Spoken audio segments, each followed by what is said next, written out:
한국항공우주산업이 한국형 전투기 개발 사업에 조직을 확충하는 조직 개편을 단행했다.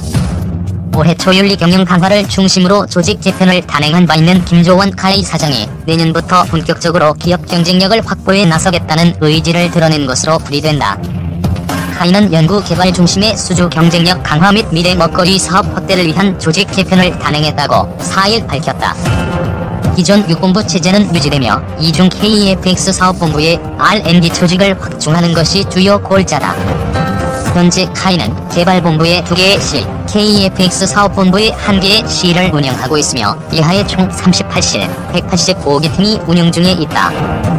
카이는 이번 조직 개편으로 KEFX 사업본부의 1개의 실을 추가 신설하고 총 실과 팀 규모 역시 45실, 196개 팀으로 확대키로 결정했다. KEFX 사업본부에 신설된 C는 고정익 C로 민항기 개발실, 고정입 개발실, 무인기실을 통합 관리한다. 민군수 R&D 시너지를 통해 핵심 기술 확보에 주력한다는 계획이다. 다른 본부들 역시 소폭의 조직 개편을 단행한다.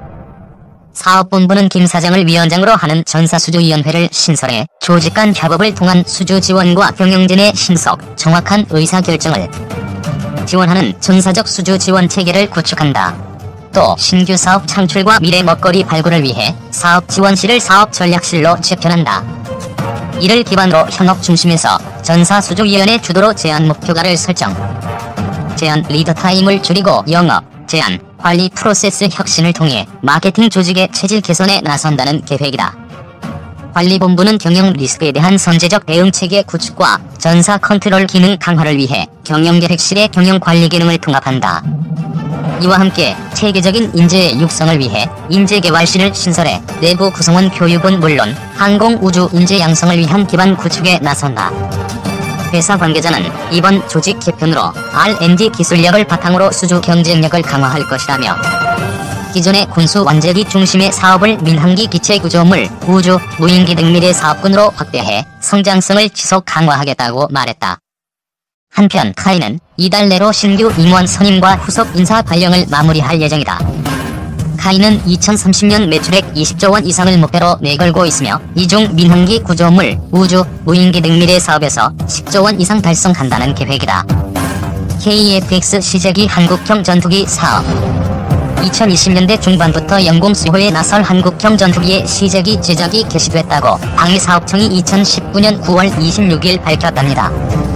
방위사업청 측은 최근 제작사인 한국항공우주산업과 공군 등 정부, 민간 전문가들이 참석한 선세 설계 검토 회의에서 KEFX 설계의 군의 요구 조건이 모두 반영된 것으로 결론 내렸다고 전했습니다. 이에 따라 KEFX 시제기 제작에 착수하기로 했다는 것. 앞서 군은 2016년 1월부터 KEFX 개발에 착수해 지난해 6월 기본 설계를 완료한 뒤 현재 세부 선세 설계를 마무리 짓고 부품 제작을 진행 중이랍니다. 카이에서 제작하는 KEFX 시제기는 2021년 상반기에 완성됩니다. 2022년 상반기부터 100여 차례의 시험 비행과 보완 작업 등을 거쳐 2026년까지 개발을 끝낼 계획이랍니다. KEFX 사업은 공군의 노후 전투기를 대체하는 F-16급 이상의 국산 전투기를 국내 기술로 개발해 120대를 양산하는 내용이랍니다. 사업비 규모가 총 18조 원으로 건군 이래 최대 규모의 무기 개발 사업이랍니다. 공군은 다음 달 개최되는 서울국제항공우주 및 방위산업전시회에 실물 크기의 KEFX 모형을 전시할 예정입니다. 하늘도 경제도 지키는 KEFX 무기 국산화, 수출 함께 뜬다.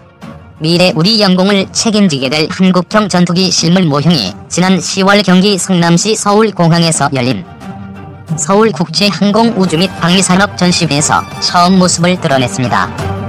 5일 한국항공우주산업에 따르면 이 전투기의 길이는 16.9m, 높이 4.7m, 폭 11.2m로 미국산 F-35E 전투기보다 크기가 좀 더 크고 모양은 비슷한 형태입니다. F-35A는 5세대, KEFX는 4.5세대 전투기이지만 KEFX의 운용 비용은 F-35E의 절반에 불과한 장점이 있다고 합니다. 목표 최대 추력은 44,000파운드, 최대 이륙重량 25,600kg, 최대 속도 마하 1.81, 항속거리는 2,900km입니다. 최대 속도 마하 1.8인 F-35E보다도 높은 기동력을 노립니다. 4.5세대이지만 운영비 F-35의 절반, 최대 탑재량은 7,700kg으로 기체 바닥과 날개에 10개의 파드를 설치했습니다. 최신 공대공 미사일과 우리가 개발 중인 장거리 공대지 유도무기 한국형 타우러스도 장착할 수 있습니다.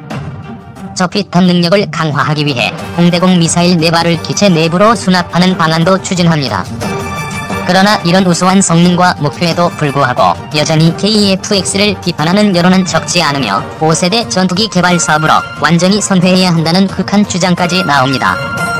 사업이 이미 상당 기간 진행됐는데 반대를 위한 반대도 보입니다. 저는 그런 분들이 보지 못한 사업의 이면을 보여드리려고 합니다.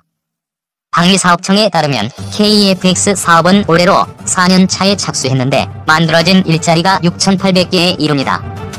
기업, 연구소, 대학 등 111개 기관이 참여해 일으킨 사업의 경제적 효과는 현재 2조 1천억 원으로 추산되고 있습니다. 여러분도 잘 아시다시피 거제, 통영 지역은 조선업 침체로 지역경제 붕괴 수준의 위기를 겪었습니다.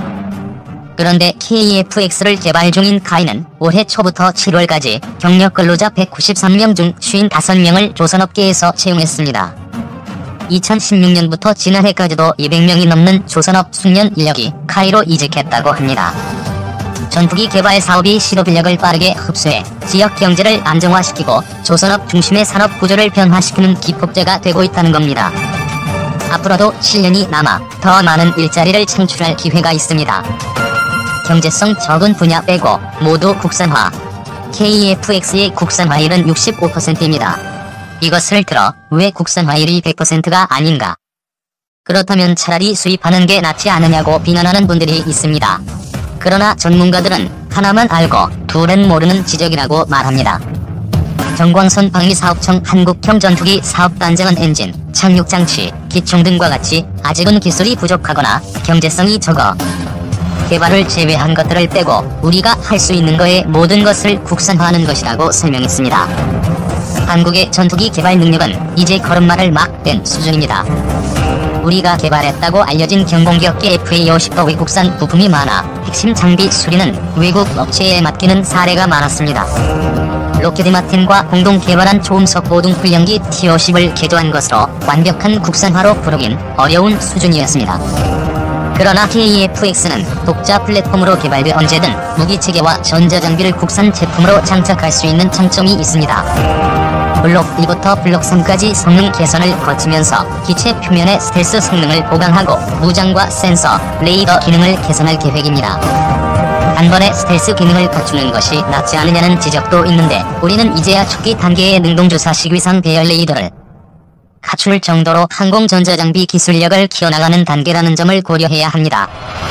만약 더 높은 기술을 고려한다면 8조 8천억 원보다 훨씬 많은 금액을 투입해야 하고 개발 기간도 늘어나게 돼 국산 전투기 개발 꿈은 현재 예정된 2026년보다 멀어지게 됩니다. 예산 확보 과정에서 내타 정쟁이 벌어지며 사업을 접어야 할 위기에 직면할 수도 있습니다. 100% 스텔스 고집, 사업 포기하자는 것.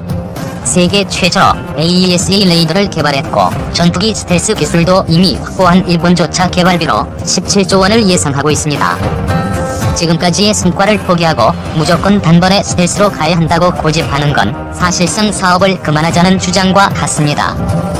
산업연구원이 올해 1월 발표한 방위산업 통계 및 경쟁력 백서 자료에 따르면 항공 분야 방산기업 매출액은 2016년 3조 4,720억 원으로 고점에 도달했지만 2017년에는 2조 4,177억 원로 1조 원이나 급감했습니다. 수출액도 같은 기간 8,553억 원에서 3,041억 원으로 줄었습니다. 항공 분야는 2017년 기준 국내 방위산업 매출액의 17.2%를 차지. 화력 다음으로 큰 분야여서 산업 전반의 위기감이 높아지고 있습니다. 이런 상황에서 구원투수로 등장한 것이 KF-X 사업입니다. 항공 분야 연구 개발 인력 비중은 36.9%로 전년 대비 6.8%포인트 증가했는데 KF-X가 큰 영향을 미쳤습니다. 사업에 힘을 실어주지는 못할 망정 이제 첫 발걸음을 뗀 개발팀의 사기부터 꺾는 행위는 전환기를 맞이하려는 우리 방위산업을 위축시키는 나비 효과로 이어질 수 있습니다. 박재찬 영남대 교수가 작성한 보고서에 따르면 KF-X의 기술 파급 효과는 국산화율 65%를 기준으로 1조 1,200억 원에 이를 것으로 추산됐습니다.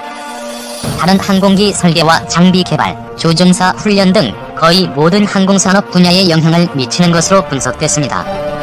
동남아시아 시장 공략 발판으로 육성해야.